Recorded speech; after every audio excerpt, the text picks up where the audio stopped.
Hello friends, in this question we are going to discuss question number 86 of your book.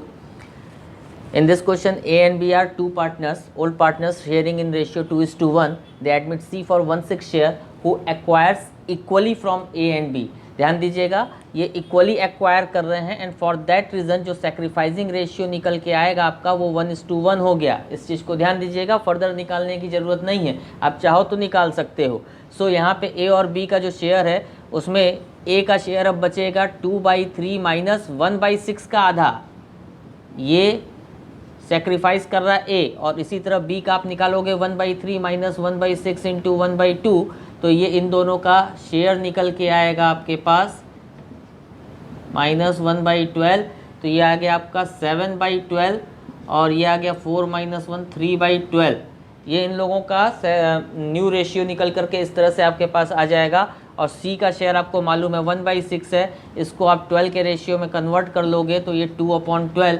सो आपका new ratio जो आ गया वो 7:3:2 आ गया। इस चीज़ को आप ध्यान रखिएगा, ये हम अभी रब कर दे रहे हैं, जब ज़रूरत होगी तो हमको इसकी ज़रूरत हम लोग यूज़ करेंगे। सेक्रीफाइसिंग 1:1 है, ठीक। तो ये ओल्ड पार्टनर्स हैं ए और B who are sharing in the ratio 2:1। C is admitted for 1/6 share who acquires his share equally from A and B. इस चीज़ को आप ध्यान रखिएगा। फिर इसके बाद इसमें दिया हुआ है कि बैलेंस शीट के आइटम्स आपको दिए हुए हैं, एग्जैक्टली बैलेंस शीट नहीं दी हुई है, बैलेंस शीट के आइटम्स आपको दिए हैं। कैपिटल्स दिया है ए और बी का 48,000 एंड 38,000 रिस्पेक्टिवली, क्रेडिटर्स दिया है 15,000, बैंक दिया है 5,000, डेटर्स 20,000, मशीनरी 36,000, स्टॉक 44,000। आपको यहाँ बैलेंस शीट बना के नहीं दिया है, इंस्टेड बैलेंस शीट के फिगर्स आपको प्रोवाइडेड हैं। सो आप सबसे पहला काम यहाँ पे करेंगे कि आप बैलेंस शीट बनाएंगे। मेमोरेंडम बैलेंस शीट इस तरह के क्वेश्चंस में कही जाती है, आपने एक बार बनाई है पीछे क्वेश्चंस में, ध्यान दीजिएगा। हम इन शॉर्ट बना रहे हैं, आप इसको नोट कर लीजिएगा कि इसमें क्या क्या है। आपको क्रेडिटर्स दिया हुआ है 15,000 का क्रेडिटर्स हो गया। कैपिटल का बैलेंस है आपका ए का और बी का, ए का आ गया आपका 48,000 और बी का आ गया आपका 30,000, ये आपने नोट किया। इधर बैंक का बैलेंस, बैंक दिया हुआ है आपको 5,000, डेटर आपको प्रोवाइडेड है। यहाँ से हम नोट करते चले जा रहे हैं, ये बैलेंस आपको क्वेश्चंस में दिए हुए हैं। ये मशीनरी का बैलेंस आ गया आपका 36,000 रुपीज़, और ये स्टॉक आपका निकल के आया क्वेश्चन में से 44,000। तो जब आप इन दोनों साइड्स का आप टोटल करोगे तो दोनों साइड का टोटल आपका इक्वल नहीं आएगा। एसेट साइड का टोटल ज़्यादा है, लायबिलिटी साइड का कम है आपका।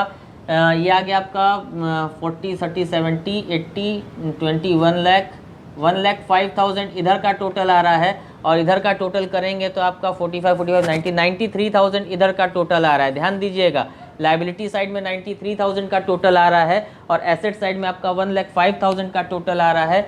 दोनों तरफ के टोटल को आपको क्या करना है, कंपेयर करना है। तो आपको ये पता चलेगा कि आपका बैलेंस शीट में लायबिलिटी साइड जो है वो कम है, तो जितना कम है वो लायबिलिटी साइड में हम किस नाम से डालेंगे, दैट इज़ पीएल अकाउंट के नाम से डालेंगे। ध्यान दीजिएगा, ये बैलेंसिंग फिगर आपका बन जाएगा। ये 12,000 रुपया यहाँ बैलेंसिंग आया। इसके पहले जो हम लोग ने क्वेश्चन डिस्कस किया था, याद कीजिए, जिसमें हमको ये बनाना पड़ा था, उसमें हमारा एसेट में कैश अकाउंट निकल के आया था बैलेंसिंग फिगर, क्योंकि वहाँ क्वेश्चन में दिया था कि ये जो बैलेंसेस है that is apart from cash, तो उसमें cash is the balancing figure. उस क्वेश्चन में भी हमने डिस्कस किया था कि इफ़ सो कैश प्रोवाइडेड हो क्वेश्चन में और कोई इन्फॉर्मेशन नहीं है कि क्या अननोन अमाउंट है, सो वो अननोन अमाउंट आपका पीएल में जाएगा, चाहे वो इस साइड हो चाहे वो इस साइड हो। तो इस बैलेंस शीट को आप अपने दिमाग में रखिएगा, इसका यूज़ आएगा जब हम लोग पार्टनर्स कैपिटल अकाउंट बनाएंगे, तो उस पॉइंट ऑफ टाइम पर हमें इसकी ज़रूरत पड़ेगी। ये हमने बना के आपको दिखा दिया, इसको नोट कर लीजिएगा। फर्दर इस क्वेश्चन में आपको क्या है, सी इज़ अ न्यू पार्टनर जो एडमिट हो रहा है 1/6 शेयर के लिए, वो ले करके आ रहा है 20,000 एज कैपिटल, अपनी कैपिटल 20,000 लेके आ रहा है और गुडविल के लिए 18,000 का कैश लेके आ रहा है इनटू द बिजनेस। इस चीज़ को ध्यान दीजिएगा। इन लोग एग्रीड कर रहे हैं पीवीडीटी 5% और provision for discount on debtors and creditor 2%। ये एक नया एडजस्टमेंट आया है, that is provision for debtors and creditor 2% का। हम लोग करेंगे तो हम आपको बताएंगे। प्रीपेड इंश्योरेंस 1,000 का है, outstanding salaries 5,000, accrued income 1,480, investment 6,000 omitted to be recorded, भूल गए थे रिकॉर्ड करना, आप रिकॉर्ड करेंगे इन्वेस्टमेंट तो एसेट इंक्रीज करेगा। हमको कैपिटल को एज इट इज जैसे हम लोग कर रहे थे अभी तक में एनपीएसआर के हिसाब से और न्यू पार्टनर के हिसाब से एडजस्ट करना है। क्या रिक्वायर्ड हमने लिखा नहीं है यहाँ पे भी आपको रिवैल्यूएशन अकाउंट बनाना है, पार्टनर्स कैपिटल अकाउंट बनाना है और बैलेंस शीट बनानी है। तो हम लोग रिवैल्यूएशन अकाउंट बना रहे हैं पहले।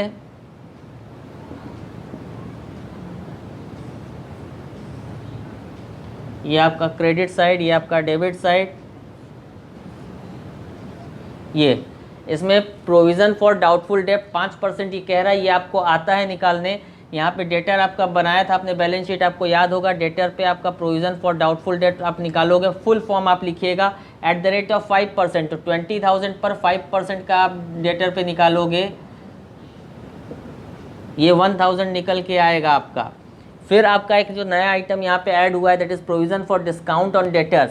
ध्यान दीजिएगा, provision for discount on debtor, provision for discount on debtors. पहली चीज़ हमने इसको यहाँ क्यों लिखा, प्रोविज़न है तो लाइबिलिटी क्रिएट हो रही है, किसके ऊपर, डेटर के ऊपर। डेटर पे जब आपने डाउटफुल डेट्स का पैसा अलग कर दिया, दैट इज़ 1,000 आपने एज्यूम कर लिया कि वहाँ डाउटफुल हो सकता है, पॉसिबल हो सकता है, उसको आपने हटा दिया। तो जो डेटर्स आपके बच गए, कितने बच गए, 20,000 में से आपने 1,000 का एज्यूम किया कि ये डाउटफुल है, ये आगे जाके बैड डेट्स हो सकते हैं। तो बाकी जितने बच गए 19,000 के डेटर, इन डेटर्स के ऊपर डिस्काउंट की पॉसिबिलिटी हो सकती है। जब हम इनसे पैसा लेने जाएंगे तो ये हमको डिस्काउंट प्रोवाइड करेंगे। सो डिस्काउंट देने का मतलब हमारे लिए तो लॉस हो जाएगा, that is a type of liability. इसके लिए प्रोविज़न हम क्रिएट करके रखते हैं उस लॉस को रिकवर करने के लिए। तो वो 2% का है, तो इसके ऊपर 2% निकलेगा, दैट इज़ 380 रुपीज़ का ये प्रोविज़न फॉर डिस्काउंट निकल के आया। इस चीज़ को ध्यान दीजिएगा, ये सिर्फ डेटर पे नहीं निकालना था, हमको क्रेडिटर पे भी निकालना है, ध्यान दीजिएगा। सो क्रेडिटर पे जब डिस्काउंट निकालेंगे तो ये हमारे लिए इनकम हो जाएगी। So provision for discount on creditors, ये हमारे लिए इनकम हो जाएगी, ये हमारे लिए एसेट बन गया। जैसे ये लायबिलिटी प्रोविज़न क्रिएट कर रहा है, ये एसेट बन गया। क्रेडिटर्स पे डिस्काउंट मिलेगा, हमें कम पैसा देना पड़ेगा, that is a benefit to us. So इस टाइप ऑफ एसेट हो गया ये हमारे लिए। सो ये 2% क्रेडिटर्स पर है। क्रेडिटर आपका 15,000 है, इसके ऊपर कोई डाउटफुल डेट का तो प्रोविज़न होता नहीं है, इसमें हम डायरेक्टली ये निकाल लेंगे। ये 300 रुपये हमारा यहाँ पे निकल के आ गया। फिर इसके बाद के एडजस्टमेंट्स आपको पता है, प्रीपेड इंश्योरेंस, ये एसेट इंक्रीज कर रहा है। सो ये बाई प्रीपेड इंश्योरेंस निकल के आया, कितना रुपया है, 1,000 रुपीज़ का है। फिर उसके बाद आउटस्टैंडिंग सैलरी हमारी लायबिलिटी को इंक्रीज़ करेगा। सो आउटस्टैंडिंग सैलरीज हम डालेंगे 5,000, इधर लायबिलिटी इंक्रीज़ हो गई हमारी। एक्रूड इनकम अगेन एसेट को इंक्रीज़ करेगा। सो बाई एक्रूड इनकम कितना है, 1,480 है। फिर इन्वेस्टमेंट अगेन एक एसेट है हमारा, इसको जब रिकॉर्ड करेंगे तो हमारे एसेट को इंक्रीमेंट होगा एसेट में 6,000 रुपीज़ का। तो ये हमने आइटम्स सारे डाल दिए जितने भी रिवैल्यूएशन के आते हैं। जब ये आइटम्स डालेंगे तो हमारा यहाँ पे क्रेडिट साइड जो है वो ज़्यादा है डेबिट साइड से। क्रेडिट साइड में आपका 8,780 का टोटल आ रहा है। आप इसको यहाँ पे कंपेयर करोगे तो 5,000, 1,600, 380 आ रहा है। तो 8,780 और 6,380, तो ये यहाँ पे आपका प्रॉफिट जनरेट करेगा टू प्रॉफिट ऑन रिवैल्यूएशन। ये किसको किसको ट्रांसफ़र हो जाएगा, ओल्ड पार्टनर्स को, ए और बी को इन देयर ओल्ड रेशियो। ध्यान दीजिएगा कितना आ जा रहा है, 2,400 का ये प्रॉफिट जनरेट हो रहा है। ये 2,400 का प्रॉफिट हम इन लोग को 2:1 के रेशियो में दे देंगे, दैट इज़ 1,600 और 800। दिस इज़ व्हाट, ये आपका रिवैल्यूएशन अकाउंट यहाँ पे कंप्लीट हो गया। अब हम लोग क्या बनाएंगे, आपको पता है कि अब इसके बाद हम लोग को पार्टनर्स कैपिटल अकाउंट बनाना रहता है। नाउ देखिए आप लोग, हमने पार्टनर्स कैपिटल अकाउंट और बैलेंस शीट दोनों का फॉर्मेट बना लिया है। अब हम लोग इसमें आइटम डालेंगे। लॉजिक हमारा वैसा ही है, सबसे पहले बैलेंसेस डालेंगे जो हमारा यहाँ होता है, that is by balance BD। Balance sheet में से डालते हैं, दैट इज़ 48,000 और 30,000 यहाँ पे आएगा। और फिर रिवैल्यूएशन का प्रॉफिट आया था हम लोग का, वो रिवैल्यूएशन अकाउंट से प्रॉफिट डालेंगे, दैट इज़ 1,600 और 800। ये हमारा प्रॉफिट निकल के आया था इसमें। एंड फर्दर फिर उसके बाद आप याद कीजिए, मेमोरेंडम बैलेंस शीट में PL अकाउंट आया था आपका, वो प्रॉफिट आएगा, वो PL अकाउंट यहाँ पे डिस्ट्रीब्यूट होगा। 12,000 का PL अकाउंट था, 2:1 के रेशियो में डिस्ट्रीब्यूट हो जाएगा। 8,000, 4,000। कन्फ्यूज़ मत होइएगा, जो लॉजिक हम लोग का चलता था उसी लॉजिक से हम चल रहे हैं। क्या लॉजिक था, बैलेंसेस उतारते थे, फिर उसके बाद जो रिवैल्यूएशन का प्रॉफिट लॉस होता था उसको डिस्ट्रीब्यूट करते थे, फिर उसके बाद जो reserves profit losses balance sheet में होते थे उसको डिस्ट्रीब्यूट करते थे, वही हमने यहाँ डिस्ट्रीब्यूट किया है। आफ्टर दिस अब हमारा काम क्या है, यहाँ पे बैंक अकाउंट, जितना भी कैपिटल लेके आया है नया पार्टनर उस कैपिटल को हम लोग डालते हैं। कैपिटल कितना न्यू पार्टनर लेके आया है, 20,000 रुपीज़ वो कैपिटल लेके आया है। सो 20,000 का ये कैपिटल गया, 18,000 की वो गुडविल इंट्रोड्यूस कर रहा है फर्म में, और ये जो गुडविल है वो PFG के नाम से लिखी गई, हमने लिखा है, आप फुल फॉर्म लिखिएगा, प्रीमियम फॉर गुडविल पूरा। और ये सेक्रीफाइसिंग हम लोग ने देखा था इक्वली है, दैट इज़ 1:1 का सेक्रीफाइसिंग है। तो जो 18,000 ये लेके आया है वो 9,000 equally in sacrificing ratio distribute हो गई आपकी। अब इसके बाद इसमें और कोई आइटम नहीं बचता है, यहाँ पे बैलेंस आ जाएगा आपके पास। बैलेंस आप निकालोगे उसका टोटल करके इधर माइनस करके डालोगे, दैट इज 66,600 इसका निकल के आ गया। बी का निकल के आ जाएगा आपका 43,800 और सी का 20,000।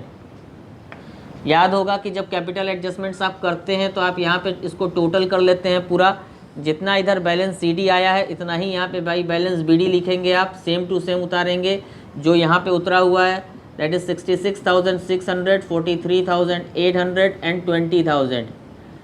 अब आपको याद होगा कि जो कैपिटल NPSR के हिसाब से आपको करनी है, तो NPSR हम लोग ने निकाला था 7:3:2 का, और जो टोटल कैपिटल वो कैसे निकलेगी, कैपिटल ये लेके आया है 20,000 रुपीज़, ध्यान दीजिएगा 20,000 रुपीज़ ये लेके आया है for 1/6 share. So total capital जो फर्म की निकल के आएगी that is 20,000 into 6/1, that is 1,20,000 की कैपिटल फर्म की निकल के आएगी। अब इस कैपिटल को तीनों पार्टनर अपने प्रॉफिट शेयरिंग रेशियो में बांटेंगे 7:3:2 के रेशियो में। इधर 70,000 आ गया, इधर 30,000 आ गया, इधर 20,000 आ गया। This is what the required amount of capital that is needed in the business, but actually present कितनी है, दैट इज 66,600 प्रेजेंट है, 43,800 प्रेजेंट है और 20,000 है। ये है दैट इज एडजस्टेड कैपिटल, ये अवेलेबल है बिजनेस में और ये रिक्वायर्ड है। इन दोनों को कंपेयर करेंगे तो 70,000 चाहिए और 66,600 है, दैट मीन्स 3,400 और रिक्वायर्ड है इधर। तो ये बाई बैंक ये लेके आएगा पार्टनर, सो ये बाई बैंक अकाउंट ये लेके आया। यहाँ 43,800 है और चाहिए ओनली 30,000 की capital, that is 13,800 extra capital है। ये पार्टनर विड्रॉ कर लेगा, दैट इज़ 13,800 ये विड्रॉ कर लिया। ये यहाँ पे आप कैलकुलेट कर लीजिएगा फिगर, सो दैट कि आपको डालने में आसानी रहेगी, आपको यहाँ पे विजुलाइज हो जाएगा कि कौन लेके आएगा और कौन लेके जाएगा। सी में कोई चेंज नहीं आएगा एंड देयरफॉर अब ये जो बैलेंस आ जाएगा आपका जो रिक्वायर्ड है वो बैलेंस आ जाएगा, दैट इज़ 70,000 ए में आ गया, 30,000 इसमें आ गया, 20,000 इसमें आ गया। आप टोटल करके इसको क्लोज कर दीजिए, ये अकाउंट ख़त्म हो गया आपका। अब आपको बैलेंस शीट फॉर्म करनी है। बैलेंस शीट में ध्यान दीजिएगा, क्रेडिटर से हम स्टार्ट करते हैं। इधर क्रेडिटर में आपका यहाँ पे दिया हुआ था क्रेडिटर 15,000 का, और क्रेडिटर में भी एडजस्टमेंट है। क्रेडिटर में प्रोविज़न है डिस्काउंट का 300 रुपया, उसको माइनस करके लिखेंगे 14,700, ये क्रेडिटर का फिगर लिखाएगा। फिर आप देखिएगा कि यहाँ आपका आउटस्टैंडिंग सैलरी था, वो एक आइटम आ जाएगा आउटस्टैंडिंग सैलरी 5,000 जो छूट गया था, that is a creation of liability, आपकी इंक्रीज इन लाइबिलिटी हुई। फिर आपकी ये जो कैपिटल्स यहाँ पे निकल के आई है उसको आपको नोट डाउन करना है, कैपिटल्स ABC तीनों की कैपिटल दैट इज 70,000, 30,000, 20,000, तो ये आ गया 1,20,000 की ये कैपिटल आपकी यहाँ नोट हो गई। अब हम लोग एसेट साइड आते हैं। सबसे पहले बैंक का बैलेंस कैलकुलेट करेंगे। बैंक का बैलेंस कैसे निकल के आएगा, आप इसका बैंक अकाउंट भी चाहिए तो बना सकते हो, बैंक अकाउंट भी क्रिएट कर सकते हो, और चाहो तो बैंक का बैलेंस प्लस माइनस करके भी निकाल सकते हो। हम प्लस माइनस करके यहाँ निकाल दे रहे हैं बैंक का बैलेंस, यहाँ शायद आपको दिखे ना, है कितना बैंक का पहले से अवेलेबल है हमारे पास 5,000 रुपया पुरानी बैलेंस शीट में अवेलेबल है। न्यू पार्टनर 20,000 और 18,000 लेके आया है, कैपिटल लेके आया और गुडविल 18,000 की लेके आया। ठीक, ये सारी चीज़ें ऐड हो जाएंगी आपकी 38, ये आ गया आपका 43,000, इतना होना चाहिए। फिर 3,400 ये ए लेके आया है cash to maintain its capital, and 13,800 ये माइनस लेके गया है बी, तो तो ये आ गया 46,400। 46,400 जो टोटल आया उसमें से ये 13,800 विड्रॉ कर लिया है, तो इसको माइनस कर देंगे, दैट इज 32,600 की यहाँ पे कैपिटल निकल करके आ रही है आपकी, अरे बैंक बैलेंस आ रहा है, सॉरी। सो ये बैंक बैलेंस आप यहाँ पे डाल दोगे 32,600 का। जब यहाँ बैंक डला गया फिर इसके बाद डेटर की वैल्यू डालेंगे। ध्यान दीजिएगा डेटर में एडजस्टमेंट 2 ठो है आपका। डेटर आपका यहाँ पे 20,000 रिप्रेजेंटेड है, इसमें से सबसे पहले आप प्रोविज़न PBDD माइनस करोगे 1,000 रुपीज़ का, ये आ गया आपका 19,000।